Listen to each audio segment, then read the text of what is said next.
Assalamualaikum warahmatullahi wabarakatuh. Innal hamdalillah nahmaduhu wa nasta'inuhu wa nastaghfiruh wa na'udzu billahi min shururi anfusina wa sayyiati a'malina. Man yahdihillahu fala mudilla lahu wa man yudlil fala hadiya lahu. أشهد أن لا إله إلا الله وحده لا شريك له وأشهد أن محمدا عبده ورسوله لا نبي بعده. قال الله تعالى في كتابه الكريم وهو أصدق القائلين يا أيها الذين آمنوا اتقوا الله حق تقاته ولا تموتن إلا وأنتم مسلمون.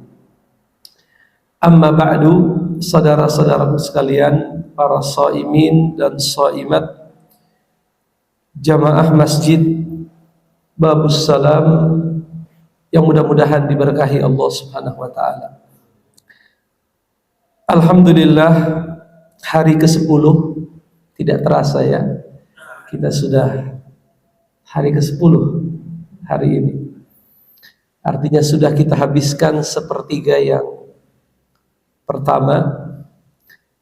Tentunya mudah-mudahan 10 hari ke belakang amal soleh kita mudah-mudahan diterima oleh Allah Subhanahu wa taala, dan kita berdoa mudah-mudahan hari-hari yang akan datang ibadah kita semakin baik lagi, semakin sungguh-sungguh lagi dalam beribadah kepada Allah Subhanahu wa taala.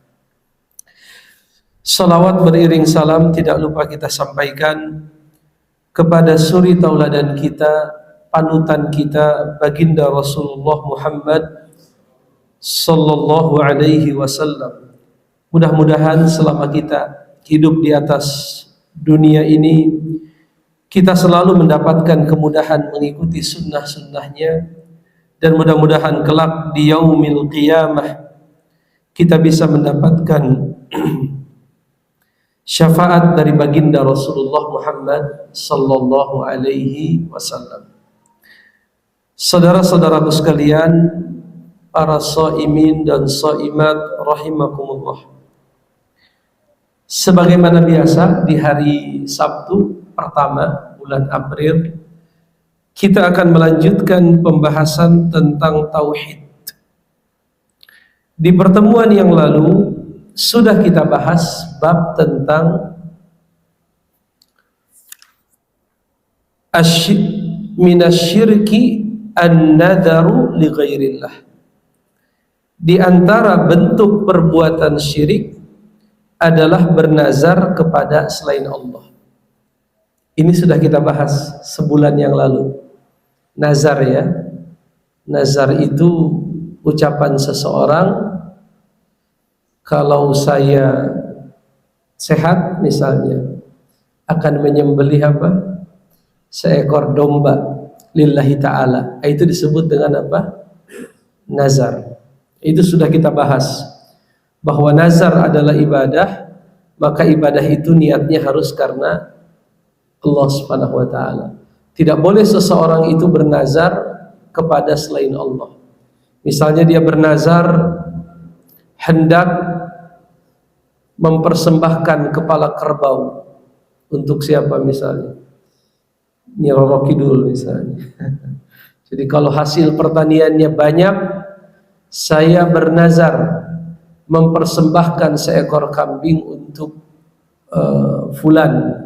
Fulan ini maksudnya jin di satu tempat, atau jin di satu gunung, atau jin di satu lembah dan lain sebagainya. Tentunya nazar seperti ini adalah nazar yang bersifat syirik.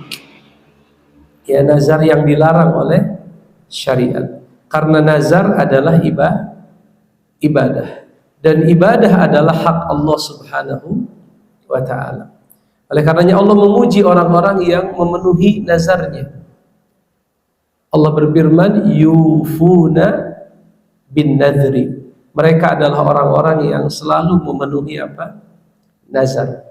Walaupun sudah kita bahas di pertemuan sebelumnya Sebenarnya nazar itu kalau belum diucapkan lebih baik jangan diucapkan. Karena kata Nabi dalam hadisnya, nazar itu tidak diucapkan kecuali oleh seseorang yang apa? Bakhil. Apa itu bakhil? Seseorang yang pelit. Yang lebih bagus adalah kita beramal dulu baru meminta. Itu yang kita sebut dengan at-tawassulu bil a'mali as-salihah, yaitu bertawassul dengan amal-amal soleh. Sebagaimana kisah 3 orang yang sedang jalan-jalan, lalu karena hujan mereka masuk ke dalam gua. Tiba-tiba Allah takdirkan gua itu tertutup batu yang besar. Lalu mereka berkata, tidak mungkin kita bisa keluar dari tempat ini kecuali masing-masing kita bertawassul kepada Allah dengan menyebutkan amal yang pernah dia lakukan. Ada yang berkata, ya Allah, aku memiliki orang tua yang selalu aku layani, yang selalu aku penuhi kebutuhannya. Aku punya kebiasaan memberikan apa? Susu, begitu ya. Satu ketika aku tersesat di satu jalan, sehingga aku terlambat sampai ke rumah. Sampai di rumah aku bawakan susu, tapi aku dapatkan mereka dalam kondisi sedang tertidur istirahat. Lalu aku tunggu mereka sampai bangun, padahal saat itu anak-anakku menangis meminta apa? Susu tersebut. Seandainya amal itu adalah engkau cintai, ya Allah, selamatkan kami dari apa? Dari gua, ya, karena tertutup oleh batu yang besar. Maka dengan izin Allah pintu gua itu apa? Terbuka, tapi belum apa tuh? Belum terbuka seluruhnya. Orang yang kedua berkata, ya Allah, aku memiliki seorang sepupu, saudara perempuan yang aku sangat menyukai wanita tersebut. Ya, tiap kali aku mengajak dia melakukan yang haram, dia menolak. Satu ketika dia mengalami kesulitan ekonomi, dia datang menemuiku, minta bantuan, aku berikan, tapi dengan syarat dia harus mengikuti ajakanku melakukan yang haram. Aku berikan uangnya, dia pun setuju. Sampai ketika tidak ada lagi penghalang antara diriku dengan dia, tiba-tiba dia berkata, ittaqillah, takutlah engkau kepada Allah, jangan engkau rusak cincin ini tanpa hak. Maksudnya jangan engkau apa? Melakukan perzinahan. Maka mendengar wanita itu mengucapkan kalimat tersebut, badanku apa? Gemetaran, ketakutan. Lalu aku tinggalkan wanita yang aku cintai tersebut dengan uang yang aku berikan. Seandainya itu engkau cintai, maka apa? Selamatkan kami dari gua ini. Batunya pun apa, Pak? Tapi belum bisa apa? Belum bisa keluar. Maka orang yang ketiga berdoa, ya Allah, pernah satu ketika aku memiliki seorang karyawan yang bekerja kepadaku. Beberapa hari sebelum datang waktu aku memberikan upah gajian, tiba-tiba saja dia pergi.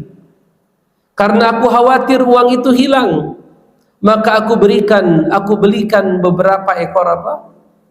Ternak. Sampai pada akhirnya engkau berkahi harta tersebut. Dari beberapa ekor ternak tersebut berkembang, ya. Ya mungkin Allah hendak menguji orang tersebut. Beranak pinak sampai banyak itu hewan. Satu ketika dia datang kepadaku sambil berkata, wahai Tuan, apakah engkau masih ingat denganku? Iya, masih ingat. Mana upah yang dahulu belum engkau apa? Bayarkan. Lalu aku berkata kepadanya, engkau lihat hewan yang ada di antara 2 lembah itu semua milikmu. Akhirnya dia berkata, jangan bercanda wahai Tuan. Bagaimana engkau katakan hewan itu semua apa? Milikku. Tuannya berkata, iya, ambil yang kau inginkan dan tinggalkan yang kau inginkan. Akhirnya dia ambil semua tanpa meninggalkan apa? 1 ekor pun.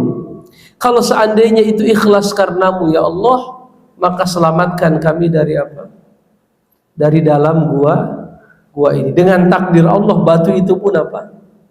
Terbuka dan mereka keluar selamat dari gua tersebut. Ini yang lebih bagus, Pak. Dibandingkan kita nazar, lebih baik kita beramal lalu apa? Meminta. Karena kalau nazar itu kan dibalik. Minta dulu apa? Baru beramal. Kalau yang diminta nggak dia dapatkan, nggak jadi, nggak jadi beramal. Walaupun kata para ulama, nazar itu bukanlah sesuatu yang haram. Ya, nazar bukanlah sesuatu yang haram, tetapi dia adalah minimal hukumnya makruh di awal. Tapi kalau sudah terlanjur diucap, hukumnya menjadi wajib. Di awal sebelum diucap lebih baik jangan diucap. Tapi kalau sudah terlanjur kita ucapkan, maka wajib apa? Dilaksanakan. Saudara-saudaraku sekalian, para hadirin rahimakumullah, kita memasuki bab yang baru, yang judulnya adalah minasyirki.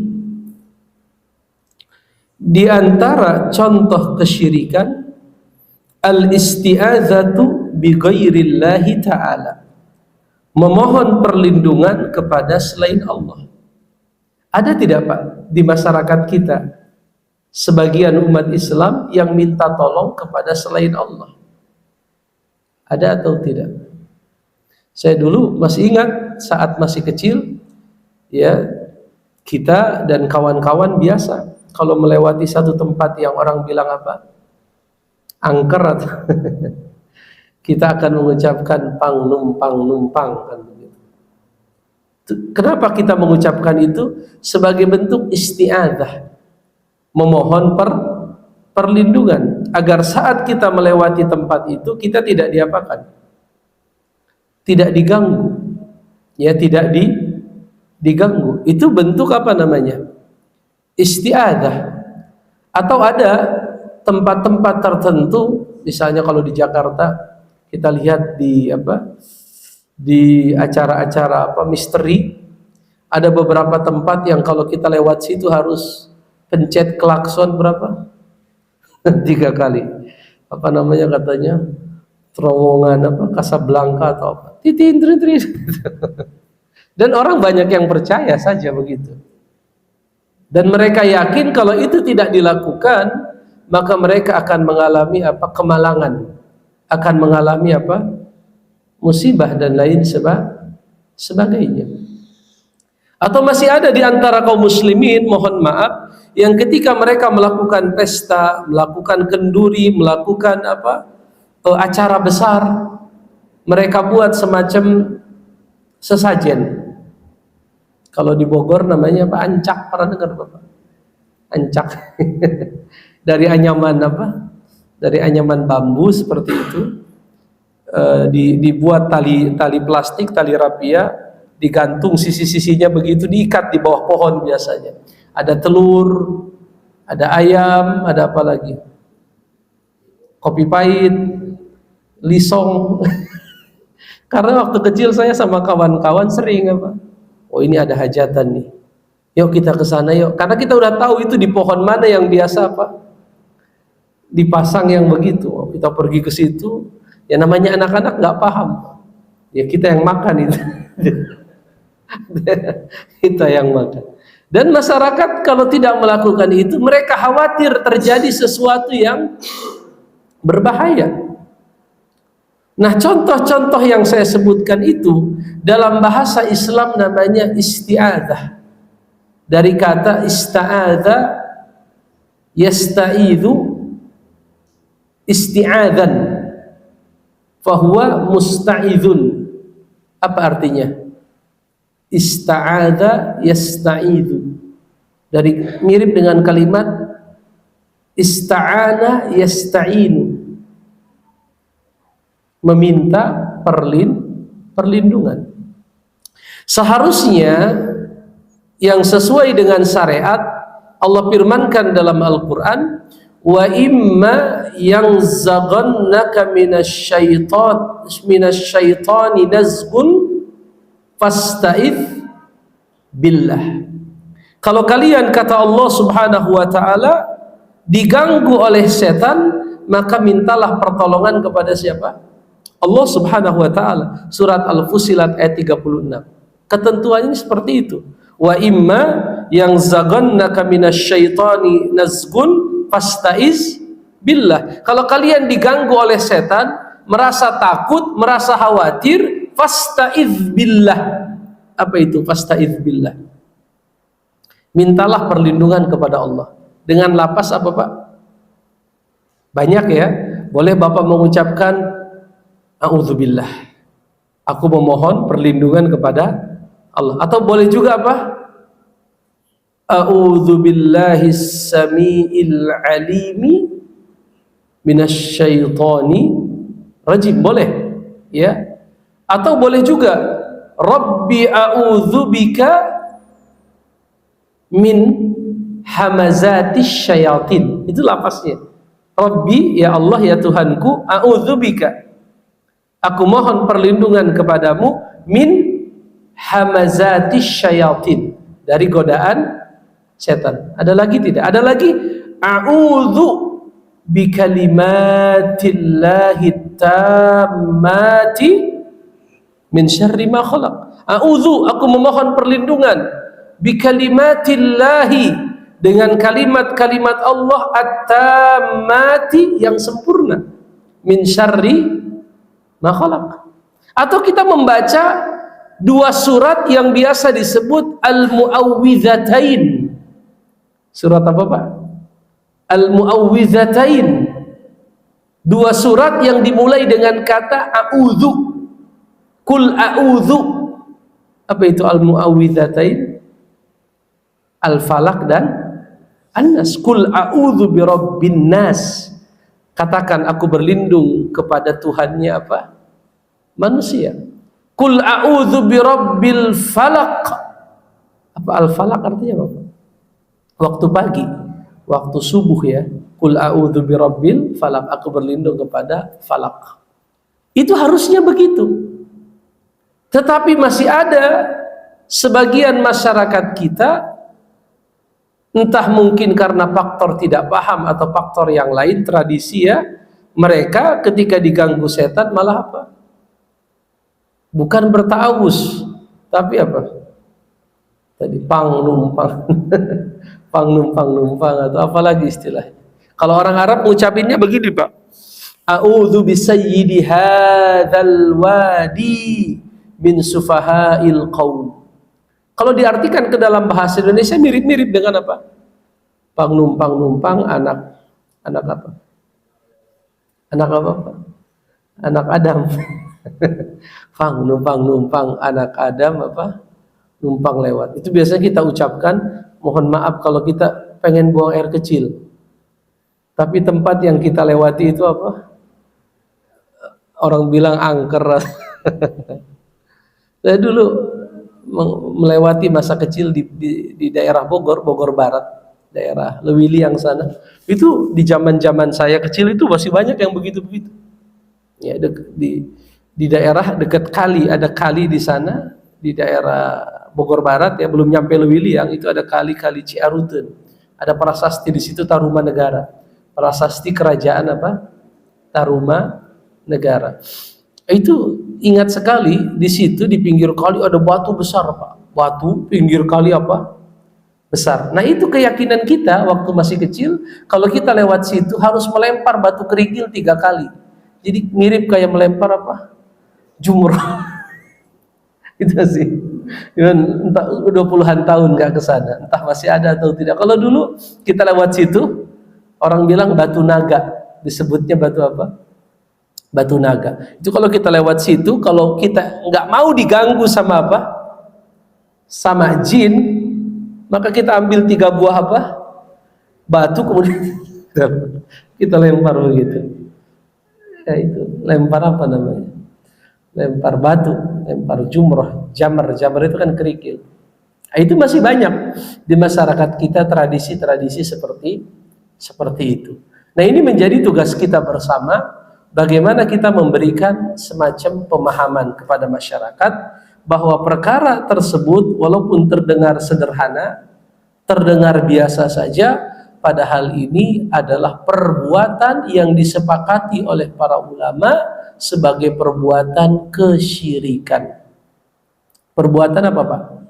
Kesyirikan. Karena bahasa lain daripada isti'adzah itu. Jadi dalam bahasa Arab, Pak, kalau ada fiil, kata kerja yang dimulai dengan alif, sin dan ta, alif, sin, ta, artinya meminta.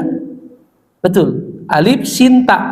Misalnya meminta ampunan, istaghfara, yastaghfiru, istighfaron, istaghfaro, asalnya dari kata gofaro, ditambahkan alif, sin dan ta, jadinya istaghfaro, artinya meminta ampun.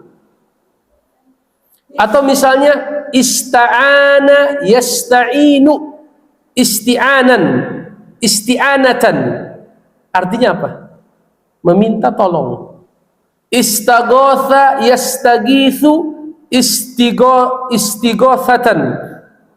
Istaghatha artinya apa, Pak? Apa istighosah? Sering kita dengar.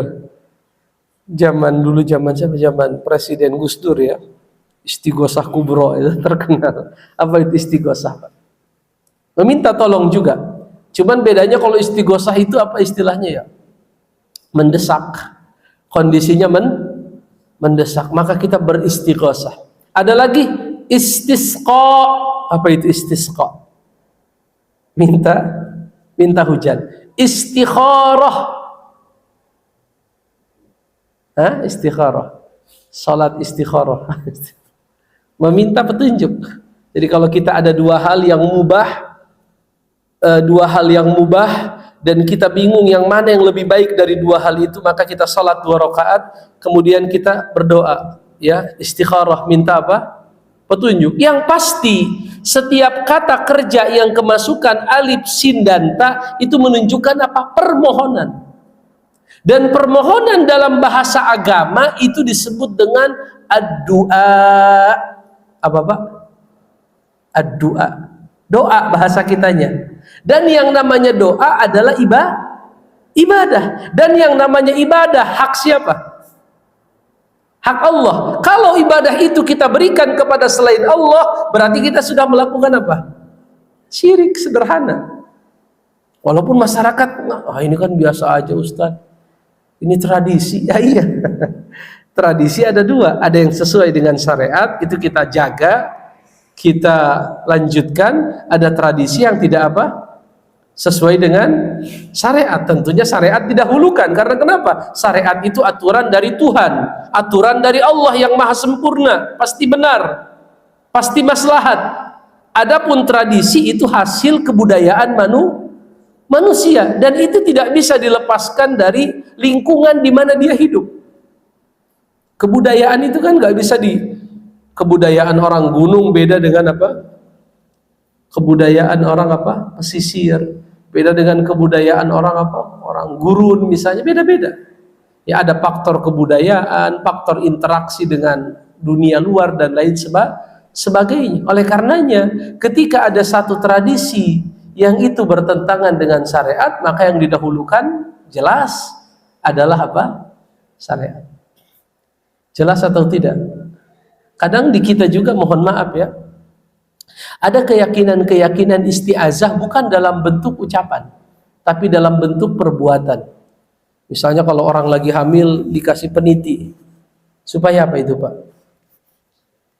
Atau bawa bangle misalnya, atau bawa ini, supaya nggak diganggu oleh jin. Ada nggak yang begitu? Seingat saya begitu orang-orang tua zaman dulu. Ya, ketika pulang kampung nenek bicara kalau lagi hamil harus apa tuh? Kasih peniti di bajunya, atau harus bawa tadi yang saya bilang apa? Bangle atau yang lain sebagainya. Atau zaman dulu, Bapak masih ingat zaman-zaman dulu ada kasus dulu kolor hijau. Masih ingat? Tahun berapa itu ya? Ada kan dulu rame viral itu kolor hijau. Masuk ke rumah, ya, orang pada takut. Akhirnya yang laris tukang bambu apa namanya? Bambu kuning. Di Arko saya lihat banyak yang jual apa namanya? bambu kuning, daerah Sawangan kan banyak yang jual itu bambu kuning. Karena keyakinannya bambu kuning itu bisa apa, Pak? Ngusir jin atau tanam di depan kata supaya jin apa? Enggak masuk. Itu pun bentuk lain daripada apa? Isti'azah, yaitu seseorang memohon perlindungan dari kekuatan gaib, dalam tanda kutip jin, kekuatan gaib itu dengan cara apa? Baik itu berupa ucapan, baik itu berupa perbuatan, baik itu berupa keyakinan dan lain sebagainya. Ya, ditanam apa namanya? Bambu kuning, atau ini orang udah sakaratul maut nggak mati-mati, ilmunya masih banyak, cari daun apa? Kelor, dikepret begitu. Nah, ini di masyarakat kita masih apa? Masih banyak. Dan ada sekarang yang terbaru itu, saya rasa ini kesalahpahaman, yaitu terkait dengan, mohon maaf, keyakinan sebagian masyarakat kalau nanam pohon bidara itu bisa ngusir apa? Ngusir jin. Pernah nggak dengar, Pak? Jadi tanam pohon bidara depan rumah, maka rumah kita akan diusir, akan apa? Dijauhi oleh, itu benar atau tidak itu, Pak? Menurut para hadirin. Itu tidak ada penjelasan Nabi, tidak ada penjelasan Quran, tidak ada penjelasan hadis. Betul, daun bidara itu disebut dalam Quran namanya pohon sidr. Ya, bahkan salah satu pohon yang ada di surga namanya pohon sidr, tapi tidak ada penjelasan kalau ditanam apa? Bisa menjauhkan rumah kita dari apa itu? Dari jin, tidak ada sama sekali. Betul, dahulu para ulama salaf mengambil sekitar 7 lembar atau lebih, kemudian mereka apa? Gerus, mereka haluskan, mereka campur air, lalu mereka bacakan ayat-ayat ruqyah, kemudian mereka minumkan kepada yang sakit, sebagian di apa? Disiramkan kepada orang yang sakit. Itu betul. Dan telah sahih riwayat bahwa ketika putri Nabi yang namanya Zainab, ya, ada putri Nabi namanya apa? Zainab, meninggal, Nabi memerintahkan kepada ibu-ibu yang mandikan putriku itu minimal 3 kali atau 5 kali atau terserah kalian, dan campurkan siramannya dengan air kapur dan air bidara. Artinya daun bidara kalau dalam hadis Nabi itu adalah media untuk memandikan apa? Jenazah, memandikan mayat. Jadi saya lihat banyak itu orang yang apa? Menanam bidara. Kalau orang Arab setahu saya itu tidak ada orang yang menanam bidara depan rumah. Kenapa, Pak? Berduri. Kalau kita tanam depan rumah kasihan, lagi jalan nyangkut kan? Karena kan banyak apanya? Banyak durinya. Tapi di kita saya lihat ada tren apa? Nanam pohon bidara di mana? Depan rumah. Kalau di Arab itu di pinggir jalan, Pak. Kayak pohon peneduh dia. Jadi di pinggir-pinggir jalan itu ditanam apa? Pohon bidara. Dan nggak ada yang nanamnya depan apa? Depan rumah. Nah, di kita mulai sekarang apa? Ditanam di mana? Depan rumah. Jelas para hadirin, ya. Jadi isti'azah itu artinya memohon apa? Perlindungan. Ada ayat di dalam Al-Quran, tepatnya surat Al-Jin ayat yang ke-6. Yang membawa buku bisa dilihat, ada ya, surat Al-Jin ayat yang ke-6. Allah Subhanahu wa ta'ala berfirman, wa annahu kana rijalun minal insi ya'udhuna birijalim minal jinni fazaduhum rahaqa. Ayatnya seperti itu ya. Wa annahu, sesungguhnya, kana rijalum minal insi, ada laki-laki dari golongan manusia, yauzuna, apa yauzuna? Memohon perlindungan, birijalim minal jinni, kepada laki-laki dari bangsa jin. Berarti manusia juga ada apanya? Ada jin juga ada apanya? Ada jenis kelamin. Ada jin laki-laki, ada juga jin perempuan. Ada seorang laki-laki, kata Allah, dari kalangan manusia yang memohon perlindungan kepada laki-laki minal jinni, dari bangsa jin, fazaduhum rohaqa. Maka jin itu menjadikan manusia itu rohaqa. Apa rohaqa? Tersesat. Ya, tersesat. Dalam riwayat sebagian ahli tafsir mengartikan rohaqa artinya takut. Ada juga yang mengartikan rohaqa artinya istikbar. Apa itu istikbar? Istakbara yastakbiru fahuwa mustakbirun, sombong. Jadi ada yang mengartikan rohaqa itu sesat, ada yang mengartikan rohaqa itu takut, ada yang mengartikan rohaqa itu sombong. Maksudnya apa Pak? Kalau ada manusia minta tolong kepada bangsa jin, maka manusia ini akan dibikin apa Pak? Sesat. Maksudnya apa dibikin sesat Pak? Jin itu akan berkata, kalau kalian tidak mau diganggu, kalian harus sembelih ayam serba apa? Serba hitam. Dan kemudian darahnya harus diapakan? Diapakan darahnya Pak? Disiram atau diminum misalnya, kan bisa aja kan begitu, disyaratkan begitu, harus diminum itu darah. Sekedar menyembelih sesuatu bukan karena Allah, dalam agama hukumnya apa? Sunnah atau syirik.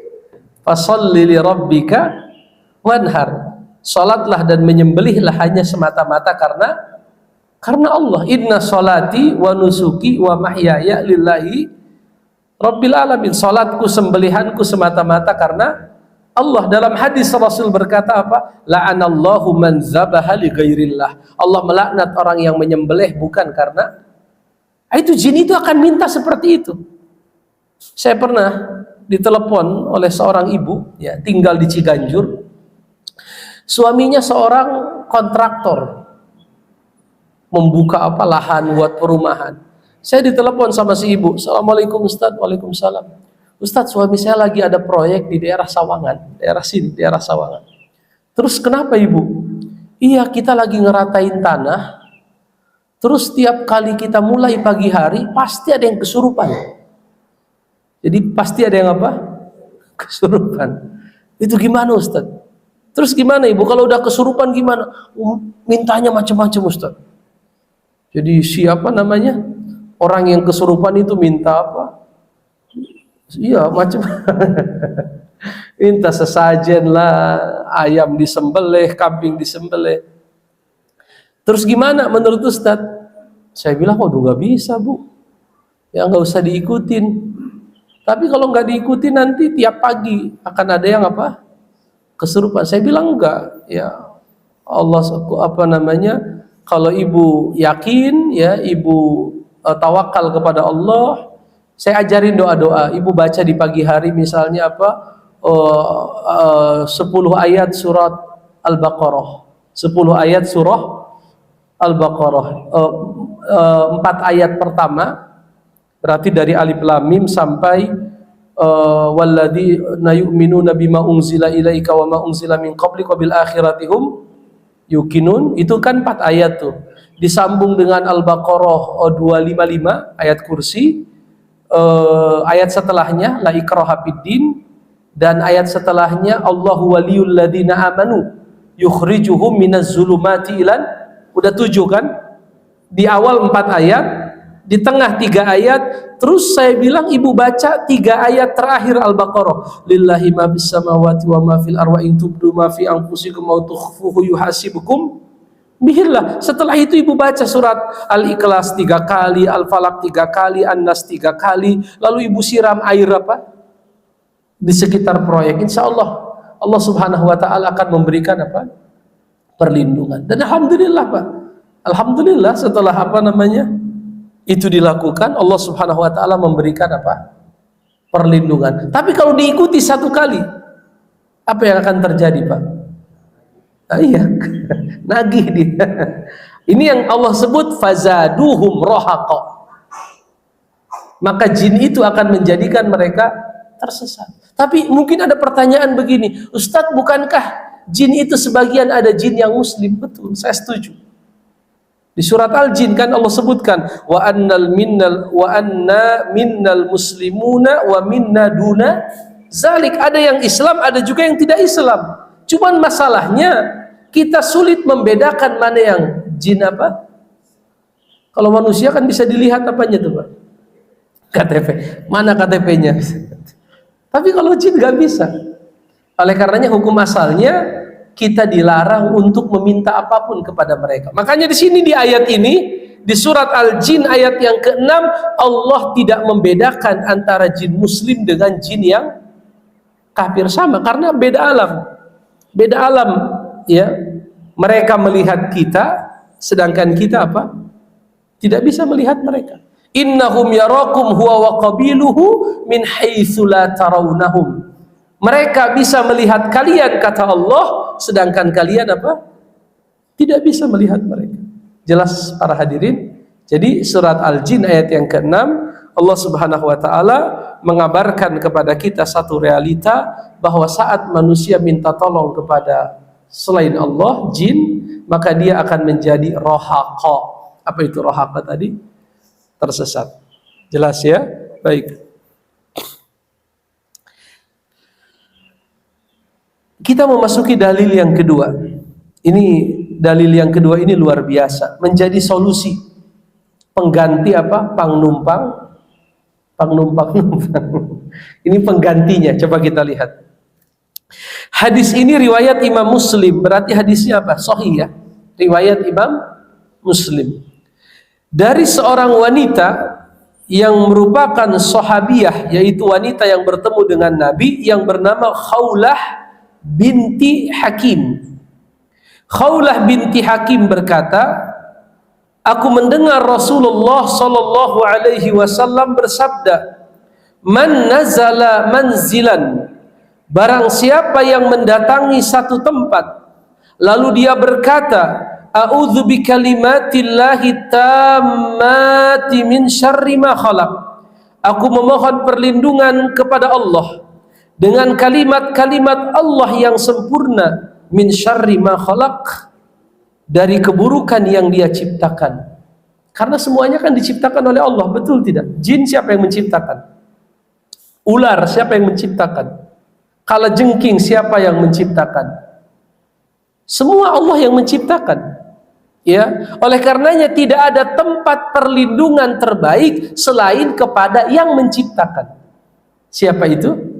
Allah Subhanahu wa ta'ala. Apa padilahnya kalau kita membaca zikir ini saat mendatangi satu tempat? Lam yadurruhu syai'un hatta yarhala min manzilihi dzalik. Maka tidak ada yang bisa mendatangkan keburukan kepada orang tersebut sampai dia meninggalkan tempat tersebut. Ini luar biasa berarti ya. Siapa yang mendatangi satu tempat lalu dia baca zikir ini Pak, kata Nabi, dia akan dijauhkan oleh Allah dari segala macam apa? Keburukan. Ini fadilahnya begitu luar biasa ya. A'udzu bikalimatillahi tammati min syarri ma khalaq. Mau ditambahkan lagi satu lagi bagus tuh. Bismillahilladzi la yadurru ma'asmihi syai'un fil ardi wala fis sama wa huwas samiul alim. Itu juga bagus. Satu paket itu Pak. Di pagi hari kita baca 3 kali a'udzu bikalimatillahi tammat dan 3 kali kita baca bismillahilladzi la yadurru ma'asmihi syai'un fil ardi wala fis sama wa huwas samiul alim. Dan padilahnya daripada zikir ini, kalau kita baca zikir ini, maka kita akan dijaga oleh Allah Subhanahu wa ta'ala sampai kita meninggalkan tempat yang apa itu namanya? Angker ya. Ya, tempat yang apa? Angker. Jadi tempat angker itu ada atau tidak, Pak? Menurut bapak-bapak, tempat yang paling banyak jinnya itu di mana? WC. Karena itu tempat yang mereka sukai, WC. Selain WC, Ustaz, di mana lagi? Katanya di masjid yang banyak jinnya. Betul. Kenapa di masjid banyak jinnya? Ada yang tahu? Karena memang tujuan mereka itu adalah ingin apa? menghalangi manusia dari jalan Allah. Makanya Nabi dalam hadis berkata, ketika kalian sholat, setan itu selalu apa? Berbisik-bisik di telinga kalian sampai akhirnya kalian lupa jumlah rakaat. Dalam riwayat, apabila azan dikumandangkan, setan itu akan lari dengan apa? Terbirit-birit. Kalau azannya udah beres, Pak, balik lagi dia. Dalam riwayat, mohon maaf, Nabi berkata, dubur kalian ditiup-tiup sehingga kalian merasa seolah-olah apa? Sudah sampai kita ragu ini udah hadas atau mana?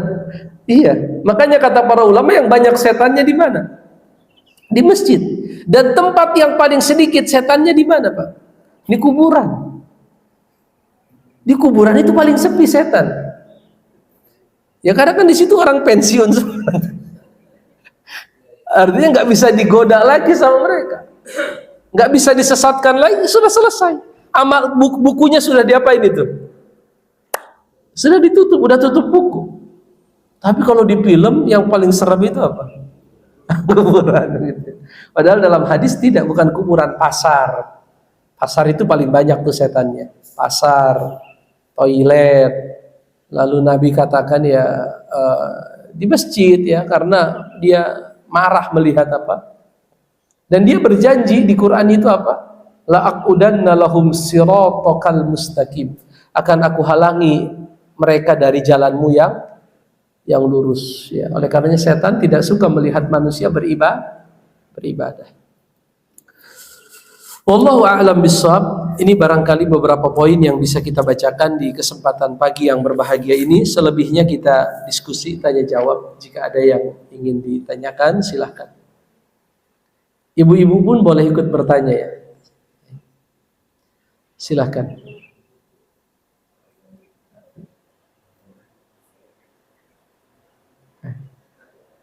Mas, silahkan Mas. Assalamualaikum.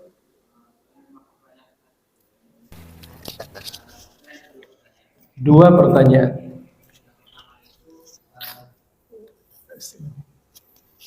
Cek. Nah, yang pertama itu Ustaz, tadi kan saya kalau memahaminya ketika terkait syirik Ustaz, ketika memang sudah ada niat itu baru berlaku murai syirik itu. Nah, ketika tapi sudah ada niat baru dihukumi syirik. Ya. Mohon koreksinya Ustaz kalau seandainya salah. Nah, menurut saya, tapi ada keadaan nih Ustaz, ketika misalnya nih kita tuh nggak ada niatan, misalnya kayak tadi tradisi. Ketika kita itu melakukan hal-hal yang menurut orang tua, menurut masyarakat itu biasa gitu. Walaupun sebenarnya kita nggak mau nih melakukan, tapi ketika kita nggak melakukan, pandangan masyarakat, pandangan dari lingkungan, ya seperti itu. Jadi daripada kita menimbulkan masalah, ya udahlah kita lakukan saja gitu. Nah, apakah hal tersebut diberlakukan syirik juga gitu Ustaz? Karena takutnya kita tidak ada niat. Ya, walaupun tadi kita kan nggak ada niat, cuman takutnya karena pandangan umum, pandangan dari masyarakat nggak bagus, ya udahlah kita lakukan saja gitu. Artinya niatnya bukan ingin syirik. Ya, betul. Walaupun perbuatannya sama seperti yang dilakukan oleh masyarakat. Ya. Nah, yang kedua gini Ustaz, ketika memang kita kan takut syirik itu kan udah masuk dosa besar gitu Ustaz. Untuk jaga-jaga takutnya kita udah lakukan syirik nih gitu. Nah, apakah ada sesuatu yang misalnya kayak bayar fidyah atau kafarat? Ada kafarat yang memang harus kita lakukan nggak Ustaz? Baik. Kayak penjelasan Ustaz tadi, sebelumnya saya nggak tahu nih itu adalah termasuk perbuatan syirik. Di waktu yang lalu, yang lampau saya melakukan hal tersebut gitu. Nah, apakah ada hal yang kafaratnya atau ada penebusnya dan lain sebagainya? Makasih Ustaz. Baik, barakallahu fiik. Pertanyaan yang pertama bagus ya. Bisakah kita tetap mengikuti tradisi masyarakat dengan niat menghindari mafsadat? Mafsadat itu keburukan. Wallahu a'lam bishawab. Saudara-saudara sekalian, tidak ada mafsadat yang lebih besar dibandingkan kesyirikan. Maka kalau dalam hidup ini ada mafsadat yang harus kita hindari, tidak ada mafsadat level yang paling tinggi yang keburukannya lebih buruk dibandingkan apa? Kesyirikan. Inna syirka la zulmun azim. Syirik kezaliman yang paling besar.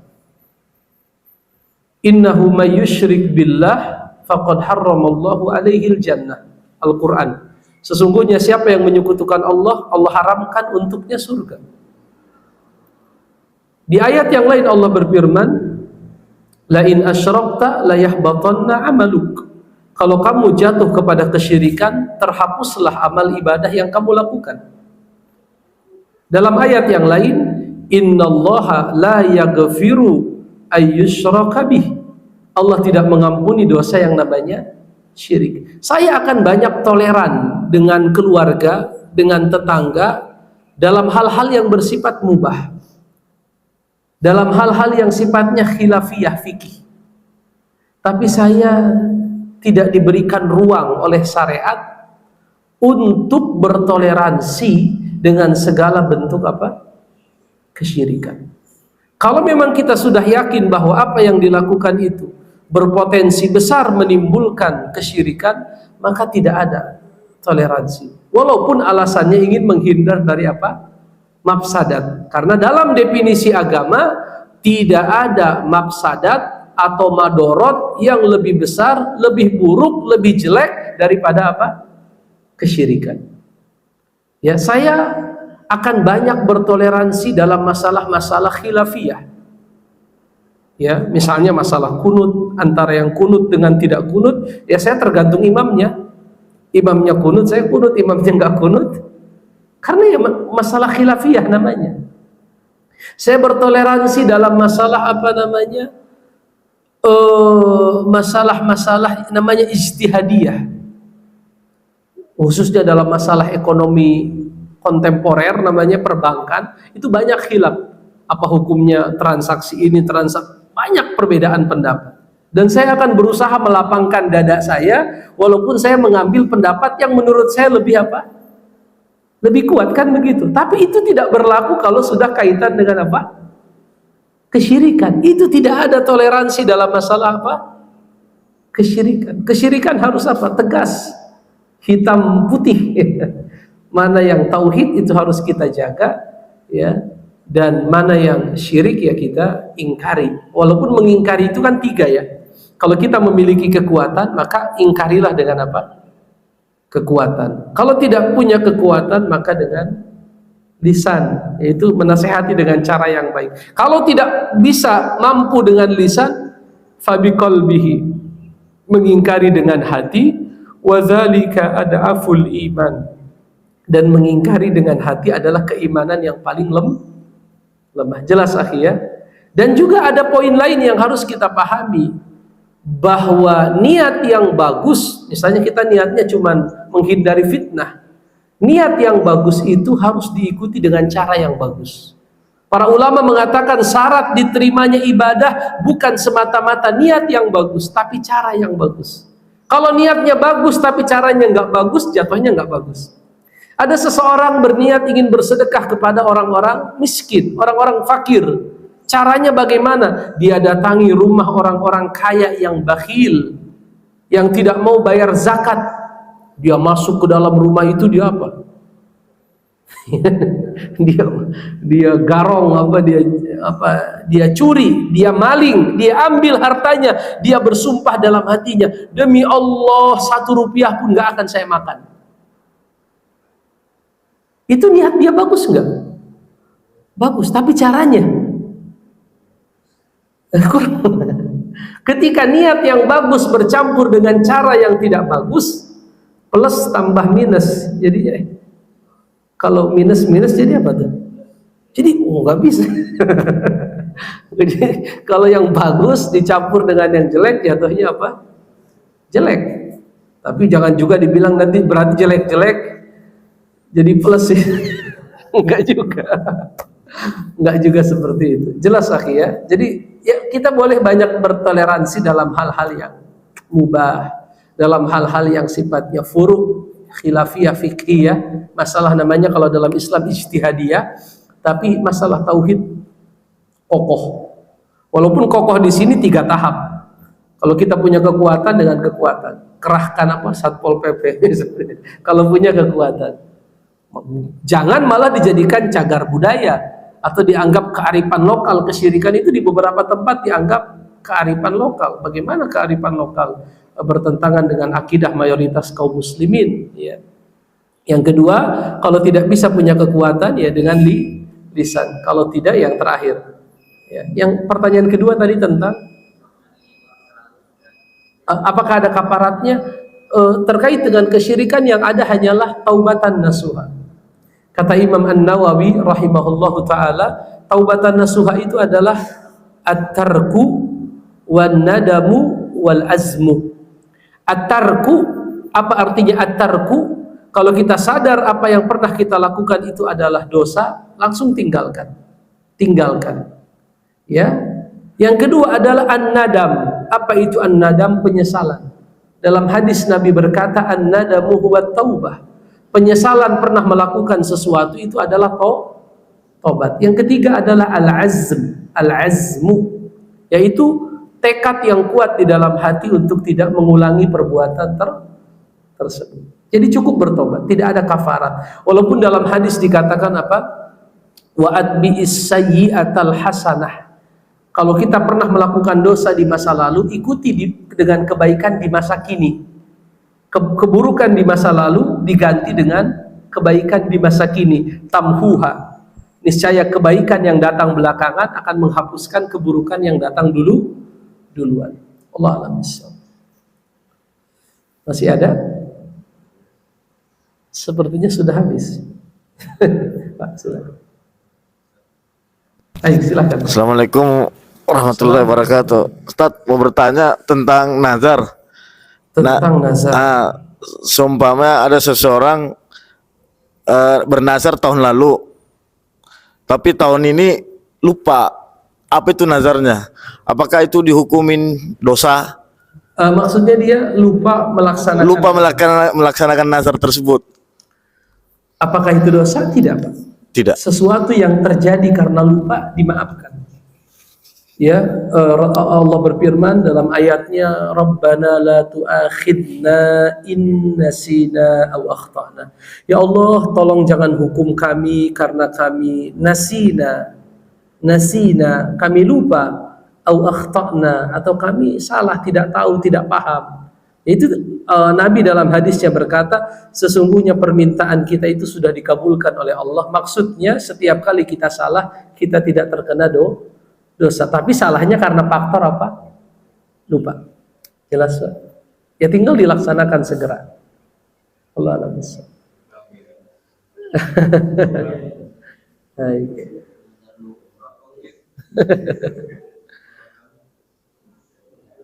Nazar nyembelih kambing jangan-jangan ya. Baik. Saya rasa cukup, insya Allah ketemu lagi bulan Mei.